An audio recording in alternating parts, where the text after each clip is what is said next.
మా అత్తయ్య గారు పాలకొల సైడ్ వెళ్తే చించినాడు బ్రిడ్జ్ దగ్గర ఈ పీతలు అమ్ముతున్నారని పీతలు తీసుకుని వచ్చారు ఇంటికి. ఫ్రెష్గా ఉన్నాయండి పీతలు.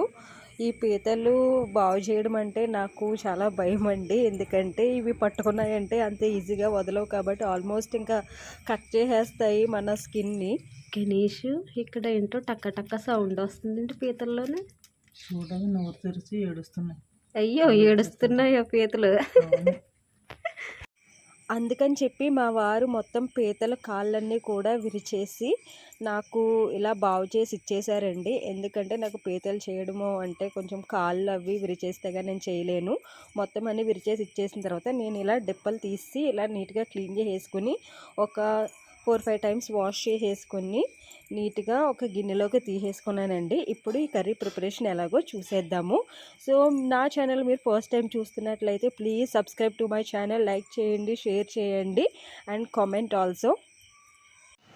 Hi hello welcome back to my channel Neelu kitchen and blogs.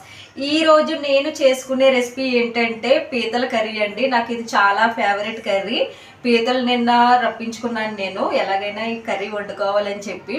So ఈరోజు ఈ పీతల కర్రీ ఎలా వండుకోవాలో చూసేద్దాము. నేనైతే పీతలు ఇగురు చేస్తున్నానండి. తప్పకుండా మీరు కూడా వీడియో చూసి ట్రై చేయండి, చాలా బాగుంటుంది. అండ్ అలాగే నా ఛానల్ని సబ్స్క్రైబ్ చేయని వాళ్ళు please subscribe to my channel, like చేయండి అండ్ ప్లీజ్ షేర్.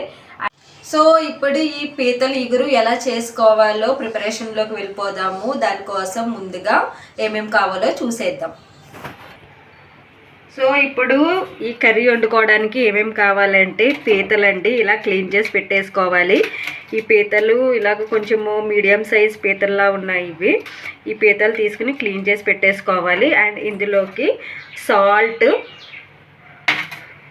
పసుపు,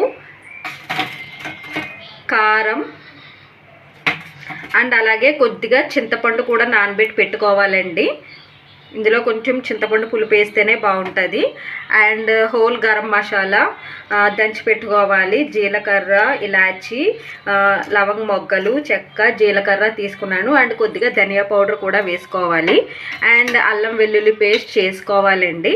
ఇందులోకి కొంచెం కర్రీ లీవ్స్, కరివేపాకు, కొత్తిమీర కూడా కావాలి. అండ్ అలాగే ఈ 2 సైజ్ ఆనియన్స్ తీసుకున్నాను. ఈ సైజ్ ఆనియన్ 2 తీసుకున్నాను నేను. అండ్ అలాగే పచ్చిమిర్చి, వీటిని కూడా కట్ చేసి పెట్టుకోవాలి.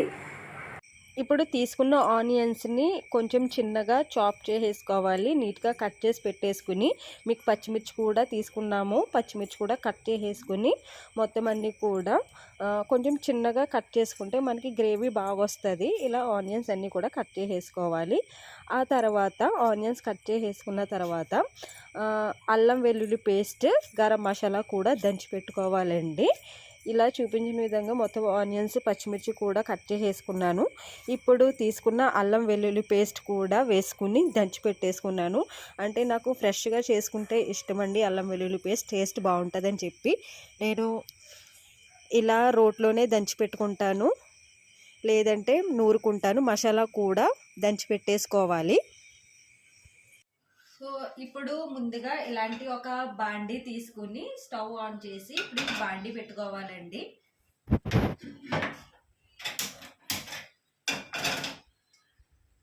ఇప్పుడు ఇందులో సరిపడా ఆయిల్ వేసుకోవాలి. కొద్దిగా ఆయిల్ వేసుకుని కర్రీకి సరిపడా ఆయిల్ వేసుకోవాలి. ఆయిల్ కొంచెం హీట్ అయినాక ఆనియన్స్ వేసుకోవాలి.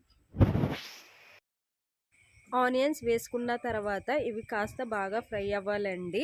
అంటే బాగా గోల్డెన్ బ్రౌన్ వచ్చేంత వరకు మంచిగా ఫ్రై అవ్వాలి. చాలా దోరగా వేగిన తర్వాత ఇందులో మిగతావి పసుపు, అల్లం వెల్లుల్లి పేస్ట్ యాడ్ చేసుకోవాలి. ఇప్పుడు ఆనియన్స్ కొంచెం ఫ్రై అయిపోయినాయండి. చూడండి ఆనియన్స్ కొంచెం బాగా ఫ్రై అయిపోయినాయి కదా. ఇలా బాగా ఫ్రై అవ్వాలి ఆనియన్స్. ఇప్పుడు ఇవి కాస్త ఫ్రై అయినాయి కదా, ఇందులో తీసుకున్న అల్లం వెల్లుల్లి పేస్ట్ వేసేయాలండి.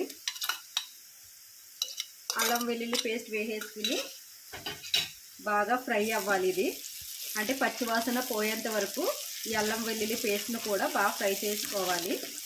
మీకు ఆనియన్స్ ఇలా ఫ్రై చేసుకోవడం కాకపోతే ఇంకా గ్రేవీ బాగుండాలంటే మీరు ఆనియన్స్ కొంచెము లైట్గా మిక్సీ కూడా పట్టుకోవచ్చు, ఆ పేస్ట్ కూడా వేసుకోవచ్చు.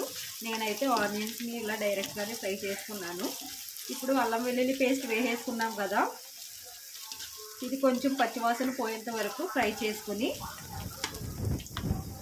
ఇప్పుడు అల్లం వెల్లుల్లి పేస్ట్ కూడా కొంచెం ఫ్రై అయింది కదా, ఇందులో ఆల్రెడీ ముందుగా నేను కొంచెము ఉప్పు యాడ్ చేసుకున్నానండి. ఇప్పుడు ఇందులో కొంచెం పసుపు యాడ్ చేసుకోవాలి. పసుపు కూడా యాడ్ చేసుకుని ఒకసారి కలిపేసుకోవాలి. మీరు ఉప్పు యాడ్ చేసుకోండి కొంచెం మళ్ళీ చూసి, అంటే నేను ముందు కొంచెం ఆనియన్స్లో కొంచెం ఉప్పు వేస్తాను, ఇప్పుడు మళ్ళీ కొద్దిగా సాల్ట్ యాడ్ చేస్తున్నాను. ఇప్పుడు మొత్తం కర్రీకి సరిపడా వేస్తున్నాను నేను. సాల్ట్ కూడా వేసేసుకున్నాక ఇందులో కారం, మీకు కారం స్పైసీ తగ్గట్టు యాడ్ చేసుకోండి. మేమైతే కారం బాగా తింటాం కాబట్టి కొంచెం ఒక 4 స్పూన్స్ వరకు వేసుకుంటున్నాను నేను.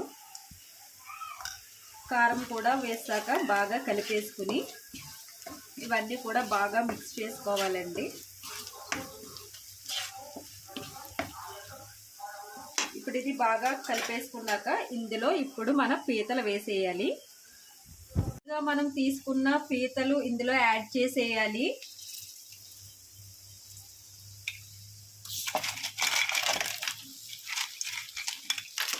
మొత్తం పీతలన్నీ కూడా యాడ్ చేసేసుకోవాలండి ఇందులోను. పీతలు కూడా వేసి ఆ ఉప్పు కారం మసాలా ఉన్నది కదా, అదంతా కూడా ఈ పీతలకి బాగా పట్టాలి.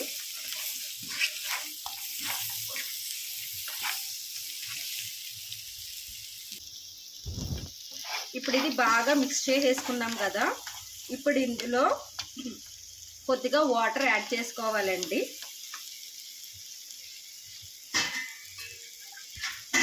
కొద్దిగా ఇందులో వాటర్ యాడ్ చేసుకోవాలి.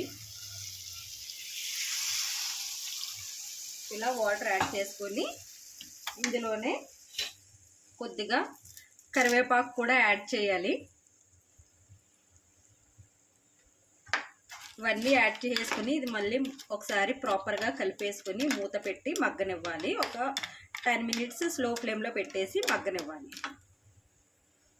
ఒకసారి మూత తీసి చూద్దామండి. ఇప్పుడు ఇది కొంచెం దగ్గర పడింది కదా, ఇందులో ముందుగా మనం తీసుకున్న చింతపండు రసం ఇందులో వేసేయాలి. చింతపండు గుజ్జు వేసేయాలండి.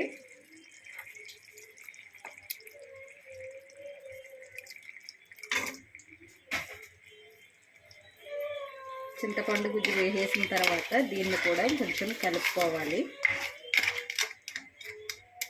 చింతపండు గుజ్జు వేసిన ఒక 5 మినిట్స్కి కర్రీ కొంచెం దగ్గర పడినాక మసాలా వేసుకోవాలండి. ఇప్పుడు ఇందులో దంచి పెట్టుకున్న మసాలా యాడ్ చేసేయాలండి.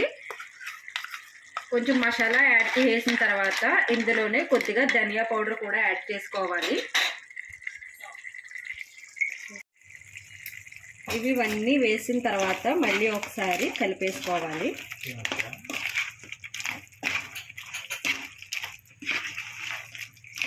మొత్తం మసాలాలన్నీ కూడా మళ్ళీ ఒక 2 మినిట్స్ బాగా మగ్గాలి. ఫైనల్గా కొంచెం కొత్తిమీర వేసుకుని ఒక 2 మినిట్స్ ఉంచి మన కర్రీ రెడీ అయిపోతుందండి. ఇప్పుడు చూడండి, కర్రీ అయితే మనకి బాగా దగ్గర పడిపోయింది కదా. ఇప్పుడు ఇందులో ఫైనల్గా కొంచెం కరివేపాకు అంటే కర్రీ లీవ్స్ వేసుకోవాలి. అండ్ అలాగే ఫైనల్గా కొంచెం కొత్తిమీర కూడా వేసుకోవాలి. చూడండి, కర్రీ అయితే చాలా బాగా కనిపిస్తుంది కదా. టెక్స్చర్ ఎంత బాగుందో, స్మెల్ కూడా చాలా బాగా వస్తుందండి. సో ఫైనల్గా మన కర్రీ అయితే రెడీ అయిపోయింది. ఇప్పుడు స్టవ్ ఆఫ్ చేసేసుకుని సర్వ్ చేసుకోవడమే. గుమగుమలాడే పీతలు ఇగురైతే రెడీ అయిపోయిందండి. వీడియో చూసి మీరు కూడా తప్పకుండా ట్రై చేయండి, మీకు తప్పకుండా నచ్చుతుంది. ఇప్పుడు ఈ కర్రీని మా వారికి వడ్డించేస్తున్నాను. మా వారికి ఏదైనా స్పెషల్ కర్రీ ఉంటే ఇలా అరిటాకులో తినే అలవాటు అండి, ఆయనకు చాలా ఇష్టం. ఇప్పుడు మా వారికి ఎలా ఉందో ఆయన చెప్తారు.